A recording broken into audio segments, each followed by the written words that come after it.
એટલે શું? ધર્મની સૌથી સરળ વ્યાખ્યા, કોઈના પણ આત્માને તમારા કારણે દુઃખ ના પહોંચે એની તકેદારી એટલે ધર્મ. એવું ના બોલો કે તમારા બોલેલા શબ્દો વજનના ભાવે વેચાઈ જાય. એવું બોલો કે જ્યાં ખાલી તમારું નામ બોલાય ને વાતનું વજન વધી જાય. જો પિતાનું શ્રાદ્ધ કરવાથી આપણને સારું પુણ્ય મળતું હોય તો વિચારો જીવતા મા બાપની સેવા કરવાથી કેટલું પુણ્ય મળતું હશે.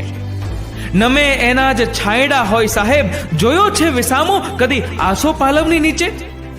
તમારા ધર્મ, જાતિ કે ચામડીના રંગથી તમારું વ્યક્તિત્વ નથી બનતું. તમારા વિચાર, વર્તન અને કર્મથી તમારું વ્યક્તિત્વ બને છે.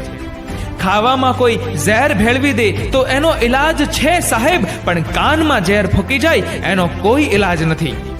ગૃહસ્થ એક તપોવન છે, એમાં સંયમ, સેવા અને સહનશીલતાની સાધના કરવી પડે. અભિમાન વગરની વાણી, હેતુ વગરનો પ્રેમ, અપેક્ષા વગરની કાળજી અને સ્વાર્થ વગરની પ્રાર્થના એ જ સાચો સંબંધ છે. જેમણે મને દુઃખ આપ્યું તેમનો આભાર, તેમને લીધે હું મજબૂત થયો. જેમણે મને છેતર્યો તેમનો આભાર, તેમણે મને જ્ઞાન આપ્યું.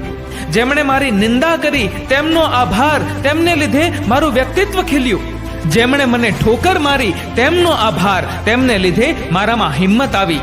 જેમણે મને તરછોડી દીધો તેમનો આભાર, તેમને લીધે હું આત્મનિર્ભર થયો. બાળપણ તો બાળપણ કહેવાય સાહેબ.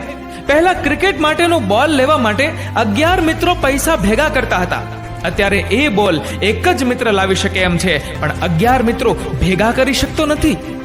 દિલથી દુઆ કરો તો માંગેલું બધું જ મળી જાય છે. ફૂલોના છોડને રોજ પાણી મળતું રહે તો કળી પણ ફૂલ બની જાય છે. વાણી અને વર્તનમાં જો મીઠાશ હોય તો દુશ્મન પણ નમી જાય છે. દિલમાં શ્રદ્ધા અને વિશ્વાસ હોય તો ભગવાન પણ મળી જાય છે. તપ ના થાય તો કઈ વાંધો નહીં, કોઈને તપાવશો નહીં. ધર્મ ના થાય તો કઈ વાંધો નહીં, કોઈને ધમકાવો નહીં. સમૃદ્ધિ ન થાય તો કઈ વાંધો નહીં, સંતોષ ગુમાવશો નહીં. જાત્રા ન થાય તો કઈ વાંધો નહીં, કોઈને ઝુકાવશો નહીં. પ્રભુ કૃપાથી મળેલું માનવ જીવન આમ જ ગુમાવશો નહીં. મળેલા ધર્મનું મૂલ્ય સમજો, મામૂલી સમજીને વેડફશો નહીં. સૌને મારા સમજીને વિનવું છું, મારું ખોટું કદી લગાડશો નહીં. જીવનરૂપી ભગવાનના આ અમૂલ્ય ભેટને આમ જ વ્યર્થ બગાડશો નહીં. મર્યાદા રાખવી બહુ જરૂરી છે. પૈસાની કમી હોય ત્યારે ખર્ચમાં અને જ્ઞાનની કમી હોય ત્યારે ચર્ચામાં. સફળતાની ઊંચાઈ પર હો ત્યારે ધીરજ રાખો, કારણ કે પક્ષીઓએ સાબિત કર્યું છે કે આકાશમાં બેસવાની જગ્યા નથી હોતી. પોતાનું સંપૂર્ણ જીવન આપીને પાણી વૃક્ષને ઉછેરે છે, અને એટલે જ કદાચ પાણી ક્યારેય લાકડાને ડૂબવા દેતું નથી. મા બાપનું પણ કંઈક આવું જ છે. એવા કામ કરવા કે તમારા માતા પિતા પોતાની પ્રાર્થનામાં કહે કે હે પ્રભુ, અમને દરેક જન્મમાં આવી જ સંતાન આપજો. બીજાનું દુઃખ જોઈ જ્યારે હૈયું દુભાય ત્યારે માનવ હૃદયમાં માનવતાનું ઘડતર થાય. એ દેવ અને બીજાનું પડાવી લેવાની દુષ્ટ ભાવના રાખે તે દાનવ. સૌનું સારું કરો તો આપણું સારું જ થાય છે. ધર્મ કોઈ પણ હોય, સારા માણસ બનો, કેમ કે હિસાબ તમારા કર્મનો થશે, ધર્મનો નહીં. મહાત્મા ગાંધીજીએ કહેલું એક સરસ વાક્ય કે જ્યાં સુધી તમે ઈશ્વર સિવાય કોઈનો ભરોસો નથી રાખતા તે જ ક્ષણેથી તમે શક્તિમાન બની જાઓ છો.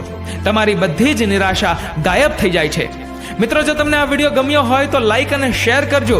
તમારા કિંમતી મંતવ્ય નીચે કમેન્ટ બોક્સમાં જરૂરથી જણાવજો. અને આવા જ પ્રેરણાદાયી વિડીયોઝ જોવા માટે સબસ્ક્રાઇબ કરો અમારી યુટ્યુબ ચેનલને અને ફેસબુક પર ફોલો કરો અમારા પેજને. ધન્યવાદ.